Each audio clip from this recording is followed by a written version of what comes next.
Hello friends, आज हम ब्रह्मास्त्र formula book पढ़ने जा रहे हैं। Third edition Aditya Ranjan sir का। तो पहला टॉपिक चलिए देखते हैं आगे किस तरह का दिया हुआ है चैप्टर वाइज।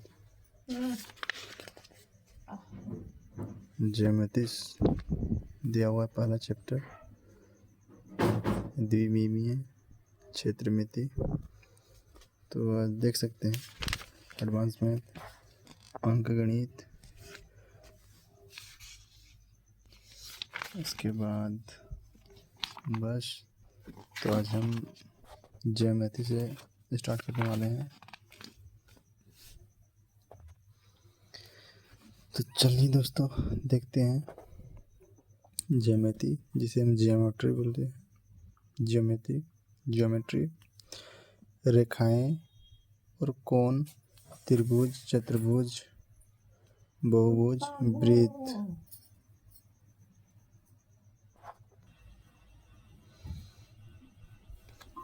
रेखाएं और कोण।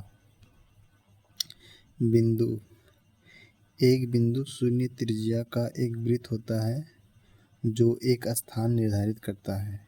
इसे प्रायः एक बड़े अक्षर से दर्शाया जाता है। बिंदु के प्रकार: संरेख बिंदु, असंरेख बिंदु, प्रतिच्छेद बिंदु। संरेख बिंदु: यदि तीन या तीन से अधिक बिंदु एक सीधी रेखा पर स्थित होते हैं तो इन बिंदुओं को संरेख बिंदु कहते हैं। उदाहरण में आप देख सकते हैं बिंदु ए, बी और सी संरेख है। जैसे एक सीधी रेखा है, उस पर तीन बिंदु या तीन से अधिक बिंदु स्थित अगर होता है तो इन बिंदु को संरेख बिंदु कहते हैं। जैसे ए, बी, सी एक सीधी रेखा पर बिंदु दिया हुआ है, देख सकते हैं।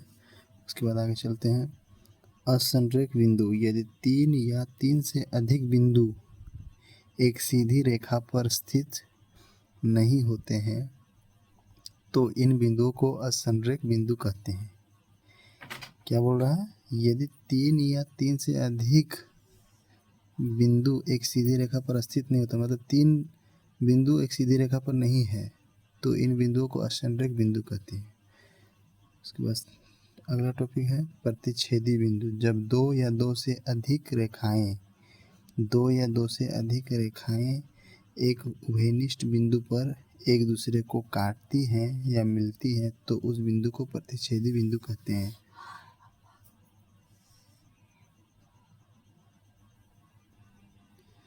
एक रेखा अनंत बिंदुओं से मिलकर बनी होती है और केवल लंबाई होती है, अर्थात इसमें कोई मोटाई या चौड़ाई नहीं होती है।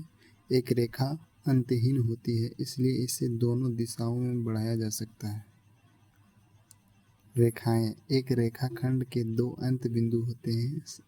सामान्यतः रेखाखंड को रेखा भी कहा जाता है। जैसे देख सकते हैं यहाँ पे एक रेखाखंड है, अंत में दो बिंदु होते हैं। सामान्यतः रेखाखंड को रेखा भी कहा जाता है। रेखाखंड को रेखा कहा जाता है। किरण: एक किरण किसी दिए गए बिंदु से एक ही दिशा में अनिश्चित रूप से बढ़ती है, उसे किरण कहते हैं। जैसे एक बिंदु यहाँ पे है और आगे बढ़ते जाती है, ठीक है। एक किरण किसी दिए गए बिंदु से एक ही दिशा में अनिश्चित रूप से बढ़ती जाती है तो उसे किरण कहते हैं। ठीक है दोस्तों, देख सकते हैं बॉक्स में बना हुआ है नाम, रेखा, रेखाखंड, किरण। प्रतीक: अंतिम बिंदु। प्रतीक दिया हुआ है चिन्ह, जैसे ए बी एक रेखाखंड हो जाता है, रेखा होता है। ए बी क्या है? एक रेखा है, रेखाखंड ए बी जिसमें अंत में कोई बिंदु ना हो। किरण: जैसे बिंदु एक बिंदु से शुरुआत होकर अनिश्चित जाता है, ए बी। किरण हो गया अंतिम बिंदु, कोई अंतिम बिंदु नहीं होता है इसका में। दो अंतिम बिंदु होता है रेखाखंड में, अंत में दो बिंदु दे फुल स्टॉप दे दिया जाता है, अंत में रेखाखंड हो जाता है। इसमें कोई अंतिम बिंदु नहीं होता है, दोनों तरफ बढ़ते जाता है रेखा में, रेखा में दोनों ओर बढ़ते जाता है। रेखाखंड में 2 अंतिम बिंदु होता है। किरण में 1 अंतिम बिंदु होता है, ये इधर, और बाकी एक साइड भी नहीं होता है, वो बढ़ते जाता है निश्चित।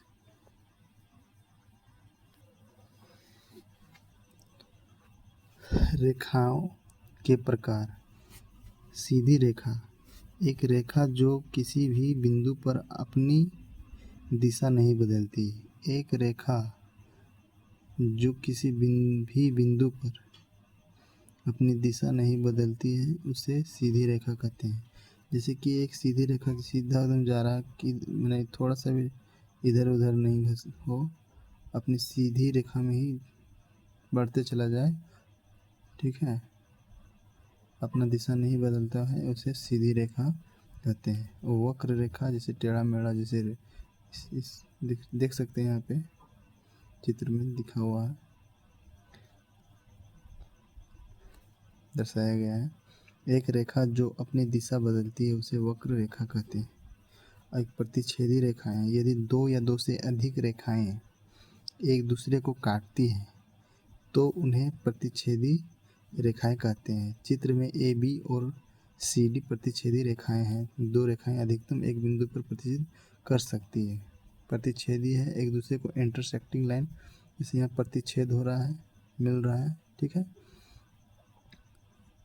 जैसे ए बी सी डी यहाँ प्रतिच्छेदी हो रहा है, ठीक है, एक दूसरे को काट रहा है, जो कि प्रतिच्छेदी रेखा। उसके संगामी रेखाएं, यदि 3 या 3 से अधिक रेखाएं एक बिंदु से होकर गुजरती है तो उन्हें संगामी रेखाएं कहते हैं। और जिस बिंदु से ये सभी रेखाएं गुजरती है उसे संगामी बिंदु कहते हैं, ठीक है। जैसे 3 या 3 से अधिक रेखाएं एक ही बिंदु से अगर होकर गुजरती है उसे संगम कहते हैं, मिलन कहते हैं, संगामी रेखाएं कहते हैं। जैसे आप देख सकते हैं 1 2 3 A B C D E F, इस संगामी मतलब तीनों का मिलन यहाँ हो रहा है, इसको संगामी बोलते हैं इसलिए। उसके बाद समांतर रेखाएं। समांतर रेखाएं 2 सरल रेखाएं समांतर कहलाती हैं यदि वे एक ही तल में स्थित हों और अनंत तक बढ़ाए जाने पर भी एक दूसरे को कभी नहीं काटती है। 2 समांतर रेखाओं के बीच की लंबवत दूरी सभी स्थानों पर हमेशा समान होती है। मतलब जैसे ट्रेल का पटरी ले लीजिए, वो उसका लंबाई जो होता है, चौड़ाई समांतर रहती है और वो समांतर दिशा में बढ़ती है। दोनों एक ही दिशा में मतलब समांतर ही रहते हैं, पैरेलल रहती है, ठीक है। चित्र में ए बी और सी डी समांतर रेखाएं हैं। समांतर रेखाओं का प्रतीक ये होता है, इक्वल टू टाइप का रहता है, ठीक है। A B parallel C D, A B समांतर सी डी। चलते हैं आगे।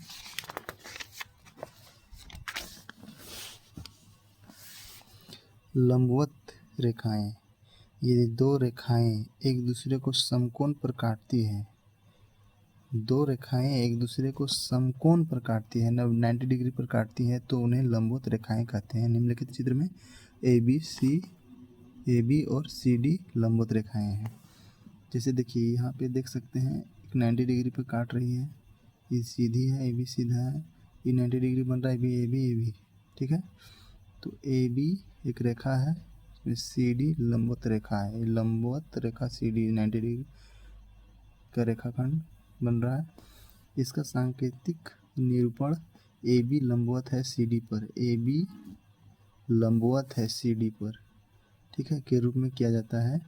या हम यह भी कह सकते हैं सी डी लंबवत है ए बी पे। इस तरह करके अगर हम देखेंगे सी डी लंबवत है ए बी पर, ठीक है। उसके बाद आगे चलते हैं। तिर्यक रेखाएं, एक रेखा जो 2 या 2 से अधिक दी गई रेखाओं को अलग अलग बिंदुओं पर काटती है, तिर्यक रेखा है। तिरछा रेखा है, जैसे कि देख सकते हैं एक रेखा है, ठीक है, 2 या 2 से अधिक दी गई रेखाओं को अलग अलग बिंदुओं पर काटती है, उसे दी गई रेखाओं के तिर्यक रेखा कहते हैं। ए बी एक रेखा है, सी डी है, इस पे एक तिर्यक रेखा काट रही है। ठीक है, चित्र में देख सकते हैं सरल रेखाएं ए बी और सी डी एक तिर्यक रेखा पी क्यू जो है द्वारा प्रतिच्छेद कर रही है, काट रही है। ठीक है, तो दोस्तों यहाँ तक हमारा रेखाएं और कोण रेखाएं यहाँ तक हमारा हो गया।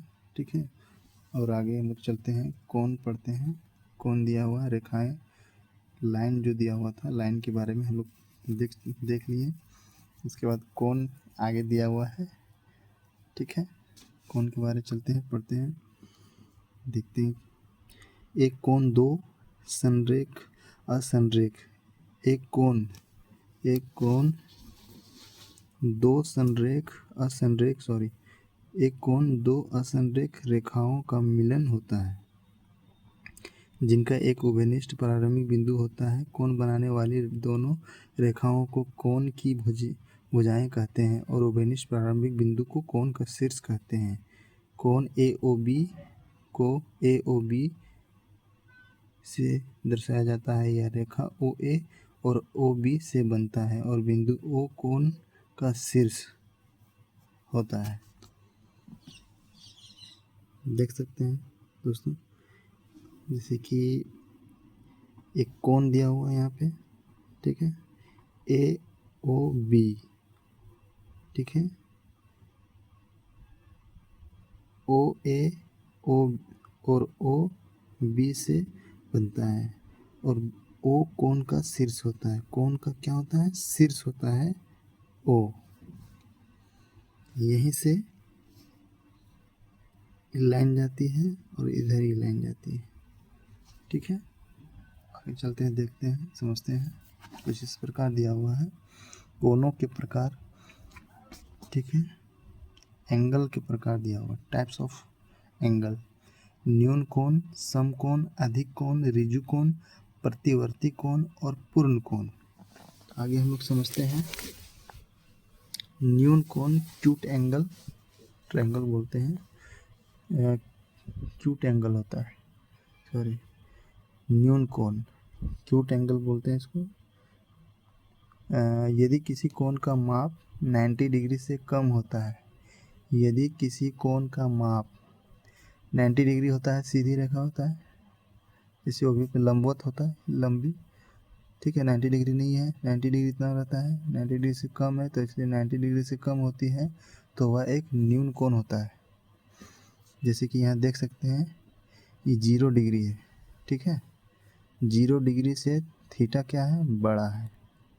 0 डिग्री से थीटा बड़ा है, लेकिन थीटा जो है 90 डिग्री से कम है। ठीक है, इसलिए कोण ए ओ बी एक न्यून कोण है। उसके आगे हम चलते हैं, समकोण। यदि किसी कोण का माप 90 डिग्री के बराबर होता है, 90 डिग्री के बराबर है कोण का माप, तो वह एक समकोण होता है। जैसे 0 डिग्री बराबर ओ थीटा बराबर होता है 90 डिग्री। थीटा का मान क्या दे रखा है यहाँ पे? 90 डिग्री के बराबर होता है। तो कोण ए ओ बी एक समकोण त्रिभुज हो गया। अधिक कोण, यदि किसी कोण का माप 90 डिग्री से अधिक है लेकिन 180 डिग्री से कम होता है तो वह एक अधिक कोण होता है। जैसे 90 डिग्री मेरा इधर सीधा रेखा पे होता है। ठीक है, तो 90 डिग्री से इधर आगे है, ये अधिक है, लेकिन 180 से कम होना चाहिए, तभी वो अधिक कोण कहते हैं उसको। जैसे यहाँ देख सकते हैं, 90 डिग्री से थीटा क्या है? बड़ा है। 90 डिग्री से क्या है? थीटा बड़ा है। क्यों? क्योंकि 90 डिग्री से ये बड़ा है, अधिक है, इसलिए थीटा बड़ा है। ये कोण जो है थीटा का, ये बड़ा है इसलिए 90 डिग्री से, इसलिए 90 डिग्री से बड़ा होता है थीटा, और थीटा से बड़ा होता है 180 डिग्री, क्योंकि एक सीधी रेखा जो होती है वो 180 डिग्री की होती है, तो 180 डिग्री से थीटा छोटा है, इसलिए कोण ए ओ बी एक अधिक कोण है। ए ओ बी क्या हो गया? अधिक कोण। उसके बाद आगे चलते हैं, ऋजु कोण। यदि किसी कोण का माप 180 डिग्री के बराबर होता है, 180 डिग्री के बराबर होता है, तो वह एक ऋजु कोण होता है।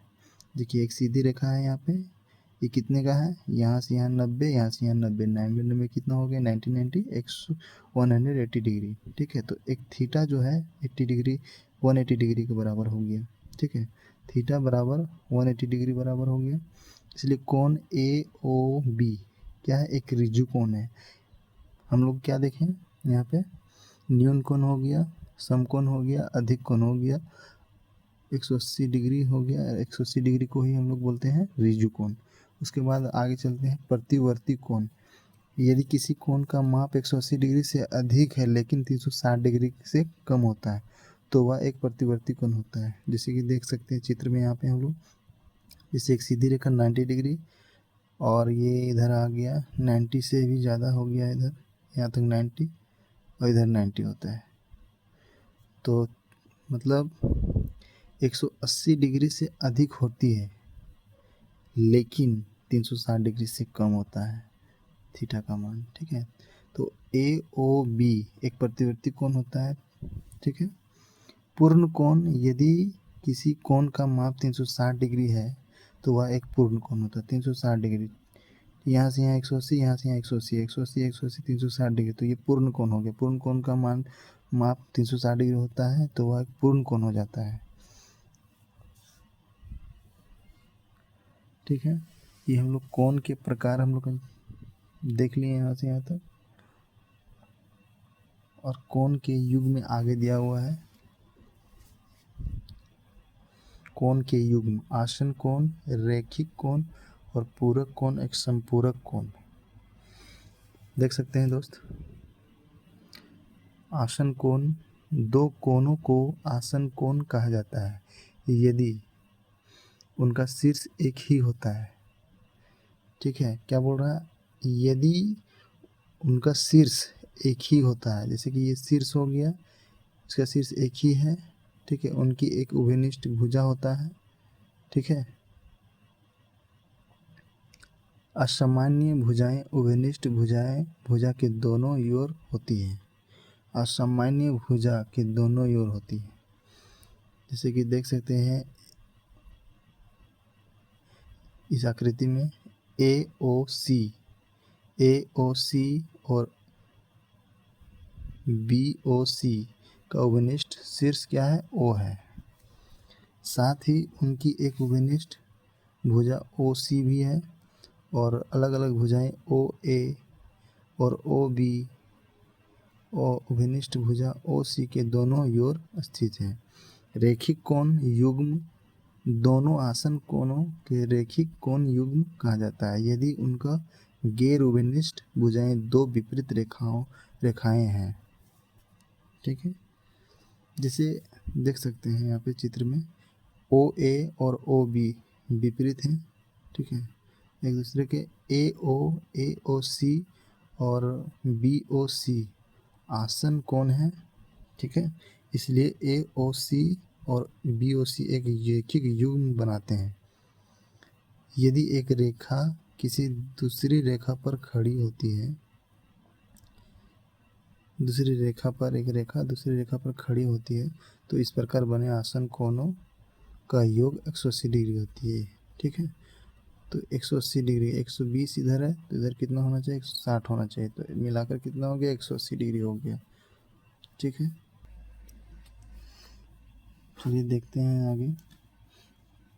कुछ इस प्रकार चित्र बना हुआ है, कोण पूरक संपूरक, परिभाषा दिया हुआ है, निरूपण किया हुआ है इसका चित्र में। यदि दो कोणों का योग 90 डिग्री के बराबर है तो उन दो कोणों को पूरक कोण कहते हैं। ठीक है, दो कोणों का योग, मान लीजिए जैसे कि यहाँ पे x और y दिया हुआ है, ये दोनों कोणों का योग जोड़ने पर अगर 90 डिग्री के बराबर होता है तो क्या होता है, पूरक कोण होता है। जैसे बी ए डी और डी ए सी पूरक कोण होता है यदि x यहाँ पे डिनोट किया हुआ है x और y पे, x प्लस वाई बराबर 90 डिग्री। ठीक है, इसमें देखते हैं संपूरक कोण, यदि दो कोणों का योग, देख सकते हैं यहाँ पे दो कोणों का योग, ये कोण ये एक कोण x और y से डिनोट किया गया है। ठीक है, तो 180 डिग्री के बराबर होता है तो उन दो कोणों को संपूरक कोण कहते हैं। जैसे कि हम देख सकते हैं यहाँ पे BAC और DAC संपूरक कोण होता है। ये दोनों जोड़ने पर 180 डिग्री के बराबर होना चाहिए। ठीक है, इस प्रकार हम लोग पढ़ लिए दोस्तों। दिया हुआ है ब्रह्मशास्त्र बुक में रेखाएं और कोण ज्योमेट्री के, और इसके आगे हम लोग इधर हिंट दिया हुआ है एग्जाम्पल में, कुछ इस प्रकार दिया हुआ है। तो हम लोग नेक्स्ट टॉपिक में देखेंगे। ठीक है, तो यहाँ तक आप देख सकते हैं। अगर कुछ इसमें डाउट हो तो कुछ कमेंट कर सकते हैं। अगर ये वीडियो अच्छा लगा हो तो लाइक और सब्सक्राइब कर दें। धन्यवाद।